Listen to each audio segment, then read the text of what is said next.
Hello, how are you? In this video we will see what are the darkest facts behind popular TV shows. Welcome to the Question Answer channel. Thanks to Sean Kernan, Neil Hynum, John Pennington and Stephen Catteris for sharing their answers with us. We'll start with Sean Kernan's first answer. The Dating Game was a very popular show back in the 1970s and 80s. It consisted of the main contestant screening 3 potential dates. The rules were, she wasn't allowed to see the contestants. She had to go down a line of questions and listen to their responses, judging how they did, sensing their compatibility by personality rather than looks. It's the opposite approach of Tinder. On this episode, Cheryl Bradshaw was screening 3 men. Of the 3 possible men she could have chosen, she chose rather poorly, going with Rodney Alcala. The terrifying part? As of this show being filmed, Rodney was already a registered sex offender. TV shows were not nearly as safe back then. Additionally, he had already killed 3 women prior to going on this show and winning. Luckily, Cheryl never went on the date with him. She stated that he came off as way too creepy and cancelled it. Her instincts served her quite well. The idea of serial killers on dating shows is pretty terrifying. This wasn't the last instance or the first. We can continue with Neil Hynum's answer. In 1980, aged 9, I put together the contents for a box which was to be sealed and opened in the year 2000. My time capsule included newspapers and magazines I read along with little bits and bobs I liked at the time. I also wrote a list of my favorite things. Number 2 states the name of the person I most admired, British TV star Jimmy Savile, who in my childhood gained my respect for his charity work. Jim'll Fix It was a very popular TV show in the UK when I was young. Children would write in with their wishes. Dear Jim, can you please fix it for me to fly in a fighter jet?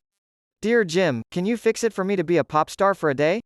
The lucky few would have their dreams made true, fixed, by Jim.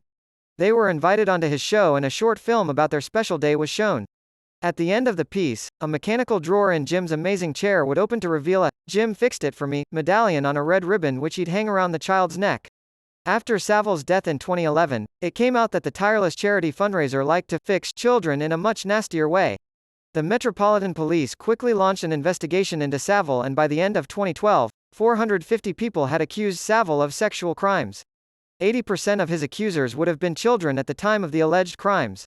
What made matters worse is that Savile's crimes had apparently been common knowledge for decades. In 1978, Sex Pistols frontman John Lydon spoke about Savile in a BBC, for whom Savile worked, TV interview. Savile is into all sorts of seediness. We all know about it, but we're not allowed to talk about it.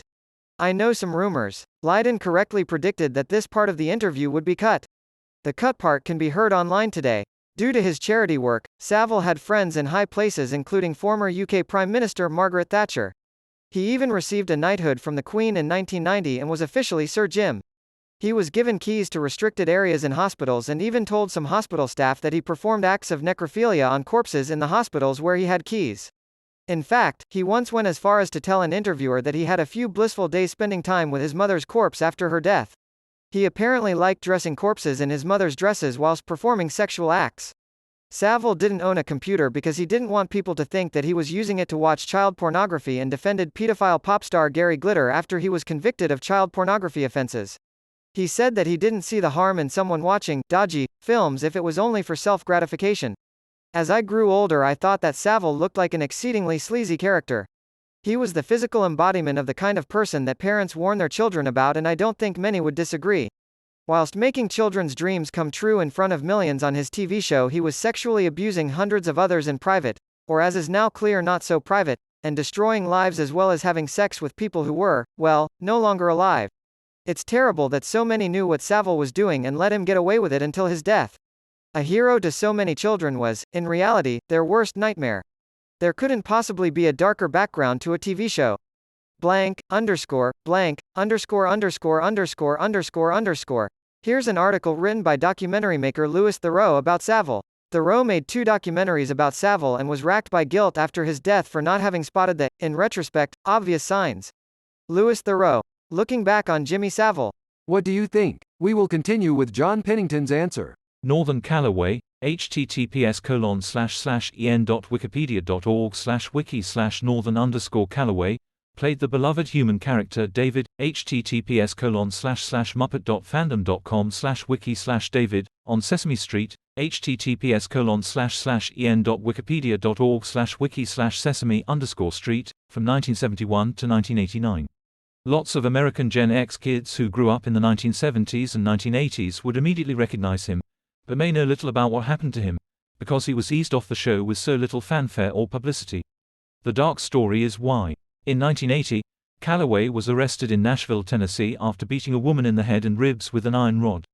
Before being arrested, Calloway had fled into the Nashville suburbs, where he broke into 2 houses, including one house where he destroyed the family's collection of fine crystal, smashed the television set, and started breaking light bulbs with his bare hands. Before he could be found by the police, he then stole a backpack from a first grader and smashed a windshield, reportedly while wearing only a Superman t-shirt and no pants. Police found him after he was spotted in a couple's garage screaming, "Help! I'm David from Sesame Street and they're trying to kill me." The Children's Television Workshop kept news of the incident from traveling far out of the Nashville area, but for the remaining 9 years Calloway was on Sesame Street, his mental condition deteriorated and his behavior became increasingly erratic. During Calloway's final years on the show, his character. We can continue with Stephen Cateris's answer. Animals in 1960s television programs were often treated abominably. The treatment of dolphins in the television series, Flipper, 1964 to 1967, is a case in point. One of the dolphins committed suicide in protest at its treatment on the show. Dolphins can stop their breathing. The dolphins' trainer, Richard O'Barry, became an animal rights activist and appears in the 2009 documentary, The Cove, about the slaughter of dolphins. Judy, a chimpanzee seen in Dactari and Lost in Space, where she played Debbie, an alien life form known as a bloop, was also badly treated. Lost in Space encouraged positive values, but that didn't extend to the treatment of animals. Judy was beaten by her trainer to perform. After biting actors, she had all her teeth removed. This is the end of the video. Thank you for staying until the end. You can now subscribe if you like the video more. Remember to also leave a like, it helps for the referencing on YouTube. Friends, it's now the end of this video. Remember to leave a comment to tell us if these answers are more for you. See you soon.